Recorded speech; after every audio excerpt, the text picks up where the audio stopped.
Surat crime બ્રાન્ચની ટીમને વાહન ચોરીના ગુનાનો ભેદ ઉકેલવામાં મોટી સફળતા મળી હતી।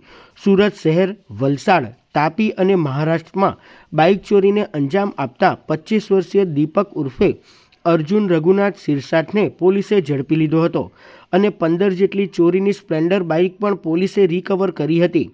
પોલીસ તપાસમાં આરોપી દીપક એક જ ચાવી બનાવીને બાઇક ચોરીને અંજામ આપતો હોવાનું જાણવા મળ્યું છે। સુરતમાંથી બાઇક ચોરીને તે મહારાષ્ટ્રમાં વેચી દેતો હતો।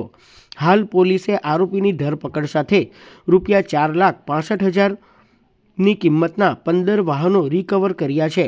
આ આરોપી ખાસ કરીને હીરો સ્પ્લેન્ડર મોટરસાઇકલની ચોરી માટે એક કી એટલે કે ચાવી બનાવી હતી। આ એક ચાવીથી બાઇકનું લોક ખોલી તે સ્ટાર્ટ કરતો હતો। દીપક સિરસાટ અગાઉ પણ 20થી વધુ ગુનામાં સંડોવાઈ ચૂક્યો છે। અથવા લાઇન્સ, ઉમરા, સિંગણપોર, ચોક બજાર અને પૂર્ણા પોલીસ સ્ટેશનમાં તેની સામે ફરિયાદ નોંધાઈ છે। ખાસ આનો ટાર્ગેટ વિસ્તાર જોઈએ તો અઠવા, સિંગણપોર, ઉમરા, ચોક બજાર, પૂર્ણા, આ ઉપરાંત વલસાડ જિલ્લો, સુરત ગ્રામ્ય જિલ્લો, તાપી જિલ્લો, સુરત રેલવે પોલીસની હદમાં વગેરે જગ્યાએથી એને ચોરી કરેલી છે।